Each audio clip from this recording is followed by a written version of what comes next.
Netflix. Brony bait. Rarity is all alone to represent the unicorns. Maybe it's appropriate considering a unicorn's rarity. We are the guardians of friendship. Fun fact, they couldn't use Guardians of Harmony because the trademark was owned by some toy company. The 3D animation takeover of a franchise with deep 2D roots in the 80s and the revitalization of cartoons in the 2010s. It's inevitable. At this rate, the live-action Megan is coming. Brony bait. Argyle sets a wet paintbrush onto the previously pristine table. These figures would be shameless product placement, only if their depiction wasn't so unrealistically durable and well-made. Also, AJ has her hat, so there's no way these are meant to resemble official toys. Maritime Bay alone has multiple outlet types reminiscent of Type B, Type G, and the happy little Type K. Maybe they should work on uniting the 3 outlet types before the 3 pony types. One of many quirks of this 3D animation means eyes and teeth can be seen through some materials.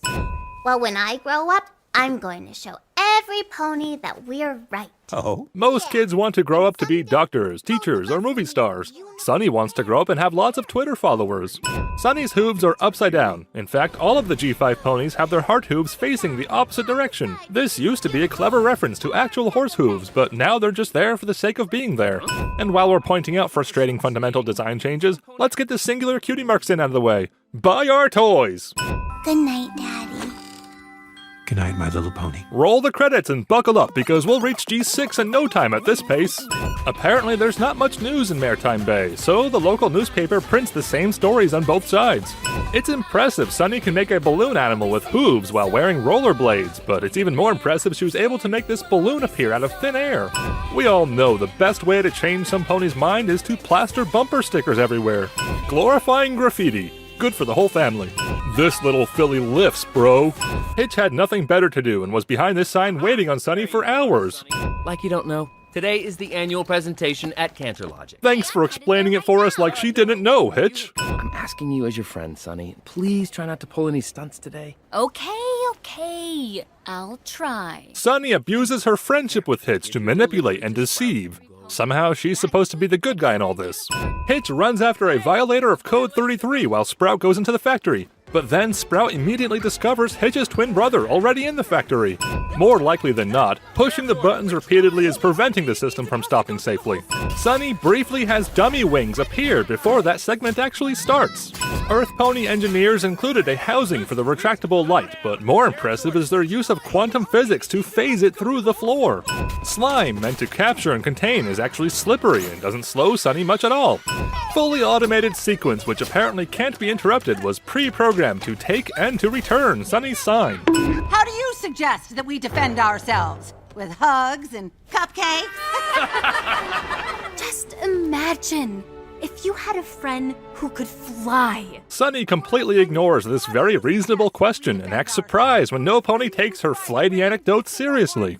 That green slime must really stink because it looks like Sunny's attracting flies. Ooh, is every pony playing hide and seek? One comparison Izzy has to Pinkie Pie is the uncertainty of whether she's aware of what's going on and just a wacky free spirit, or unaware of what's going on with the intelligence of a toddler. That seems a little harsh. This guy falling off a cliff without dying could be a sin, but the water splash appearing before he has any chance of hitting water definitely is. Alarm is useless and has no pony left to alarm. It also disappears later on. Oh, I haven't seen this one yet. Izzy implies movie theaters exist in Bridalwood. Hitch has an abundance of time to stop Sunny from pushing the button, but he doesn't because then the movie couldn't happen. Shipper bait. Fun fact, more time was spent rendering these glorious beans than rendering the reflections in every pony's eyes. Usually we see the same reflection of Maritime Bay, even when overlooking Zephyr Heights, or walking through the middle of a grass field. No magic? If it makes you feel any better, we did have it. It just poof, disappeared. It was an especially tragic day for the Pegasi. Do Pegasi wear horseshoes or do they just weigh you down? Ironically, Sunny asked this right in front of a shoe advertisement. Surely pony hooves lack the precision to use a touchscreen, but this pony has no excuse for missing the screen completely.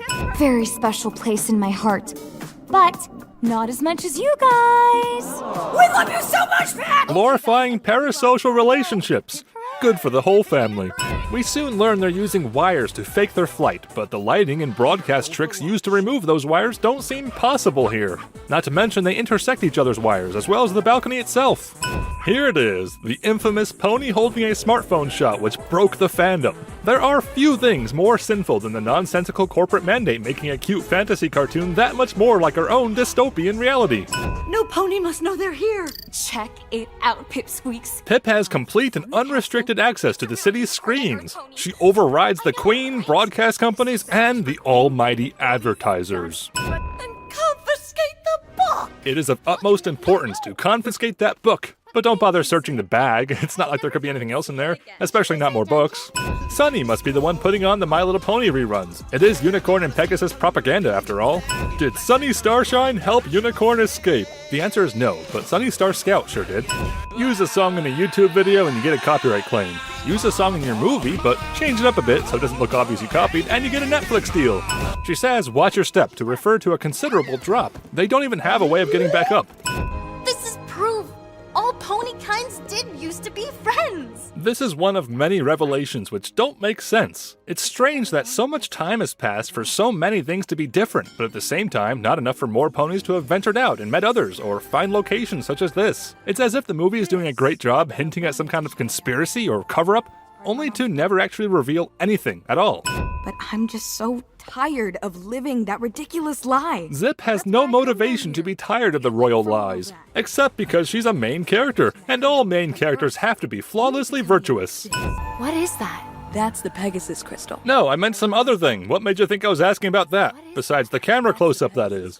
Maybe you lost your magic because the crystals were separated. This is an outrageous stretch. Not only does Sunny have no reason to believe the crystals would bring back magic, but they don't even fit together all that well in the first place. It's only fair to retroactively assume this middle section used to be the Earth Pony crystal, but upon further inspection, there's clearly a structural frame not present elsewhere, a lack of floor trim, and a very clear pathway which suggests this was always an open space with no window for the Earth Ponies after all. Pip's performing at tonight's royal celebration. We just need to swap the real crown with a fake. Let's steal the crown while my mom's awake and at a crowded event. Taking it while she sleeps would be too easy. Where's the fun in that? Maximum sneaky. Zip could have handled the entire theft alone, but it's nice she includes her new friends to make them feel useful. Queen Haven doesn't feel this. Also, good thing Sunny didn't get tangled up in her invisible wires. Fun fact, Queen Haven is actually, literally, definitely, completely, entirely, without a doubt, fully blind. Malfunction as a result of oxymoronic fear. Too afraid to know jumping up here is a bad idea, but not afraid enough to simply leave the room. Hitch has an abundance of time after he happens to notice the three, but instead of giving chase, he reveals them to the crowd, while also needlessly standing around waiting for some wacky shenanigans to reveal himself. And yet, somehow, this crowd is less interested in the fugitives and more interested in speculating that none of the royals can fly. The logical deduction is that Pip is using wires because she's doing a special performance. They just got lucky this immediate wild speculation is true. Sunny realizes they lost the crystal, then seconds later, Pip of all ponies hoof delivers it to them. The when, the what, the who, the how, and the why of the situation is all a little too convenient. I know a way out. Come on. Pampered social media star knows her way around the alleys of the inner city. I know unicorns like shiny things. The unicorns were the scary ones with laser horns, so liking shiny things should be more your thing, Hitch. This is in fact their second night spent together on the run, but everything about the tone of this scene feels like their first time doing this. Guess a woodsy campfire is more aesthetically pleasing than their first night sleeping in a city dumpster, huh? Are you sure about all this? Because if we just go back to Maritime Bay... What have we got to lose? By giving magic back to our enemies? Sunny seems to be under the impression they're only returning magic for their three newfound friends and not entire civilizations of angry magical ponies. What have we got to lose? I'm actually glad you're here, Hitch. We all are. Hitch has no reason to stick around. Sure, these two are implied to have been good friends in childhood, but during the course of this movie, they've been nothing but deceptive and antagonistic.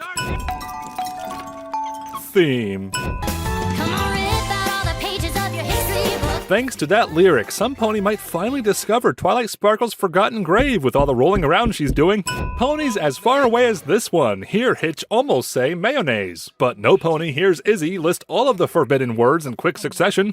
The fact no pony cares or notices 4 new unicorns visiting Bridalwood is the most indication of civilization beyond the mere 3 locations we've seen so far. This crystal is sitting out in the open and should be much easier to steal than the last one, yet for some reason Sunny feels compelled to acquire it legitimately this time. She doesn't even need to steal it for that matter, just touch them together, right? Tea. Hold the milk. By the way, the tea here is free, right? All I got on me is Earth Pony currency. Sunny points to a shelf full of items, but somehow he still knows what she wants. Big talk for a little pony. I think you'll find I'm average height. Average height for an Earth Pony, at least. Almost blew your cover, Sunny. Alphabetal can alter the rules after the deal is made. Pray that he doesn't alter it any further. Both ponies agree. Best out of 3. Sunny didn't agree to any of this. The basis for her gambling the crystal was that she knows how to solve this totally not trademark puzzle cube. So why is she still going along with this? If this critter is powering Sunny's side of the game, maybe this trip gave her an unfair advantage. There's no other reason for her to be magically so good at this game. It's either the trip or Sunny's own flawless protagonist syndrome. Oh look, the queen is here now. We could have seen a whole movie about how she escaped custody and just happened to stumble into Bridalwood. The unicorns conveniently catch up despite being easily warded off with a few forbidden words, and at the same time, the Pegasus guards also just happen to conveniently find the queen after what must have been days of pointless pursuit. Give me back my crystals and leave Bridalwood! That crystal belongs to me! Not anymore, it doesn't! Queen Haven has no reason to assume one of the crystals he refers to is her own. And Alphabetal has no reason to be addressing the queen with this demand. Does any pony have any clue what is going on at this point? The animosity between these two is never explained. The beginning of the movie spends considerable time establishing fear of other magical pony types, but that seems to be more of an Earth Pony thing, and these two hate each other for reasons unknown.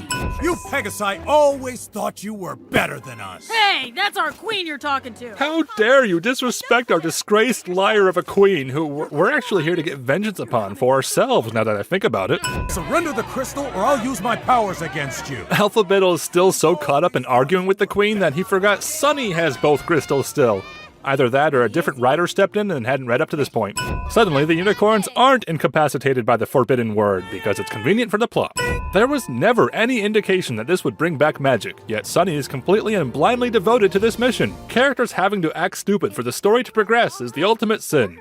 This magic light which guides her to the thing her dad made, which just happens to be a third crystal representing the Earth Ponies he either didn't know about or failed to convey before his off-screen passing. Oh, and this crystal just happens to have not been part of the depiction which led Sunny on this crazy journey in the first place. It's all contrivances piled on top of plot convenience, piled on top of wild speculation, but it all ends up alright in the end, because who needs plot when you have pop? This pony removes a helmet 3 times in a row. We have to warn them. Good call, Sunny. Cowardly run away from the situation under the guise of warning them. It's not like Sprout may be able to beat you there, or that more good could be done here with an emotional speech or simply by dismantling the thing. We see both later on, anyway. It's not too crazy for these 3 to have come to Maritime Bay to find Sunny, but boy is it convenient they ran into Sunny here and not in town like another Izzy incident. These 2 are still bickering like a divorced couple and not at all like 2 fearful tribes as set up by the movie up until this point. The opposite faces of a die add up to 7, but that's not possible here. Thankfully, they are able to teleport to safety just before it falls. Photo doesn't have any reason to be out here. The wall it hung upon is actually quite intact. Sprout immediately has a change of heart and ends his nearly deadly rampage because he can read a room. It's just time to be quiet and somber. It would have been a pretty good moral, actually. It's silly to trust in some magical solution to end bigotry and make everyone friends again. Such a thing would require communication and actual work. But then the crystals decided to stick it to Sunny and stick it to that moral by becoming a simple magical solution after all. Twilight Sparkle became an alicorn for being a good leader and spearheading the magic of friendship. Sunny's alicorn power-up is a result of sabotaging, vandalizing, thieving, and spreading fake news wherever she goes. Twilight Sparkle. This isn't dungeony at all. What if they don't? Up ahead is... Unicorn attack! Aw, you're okay?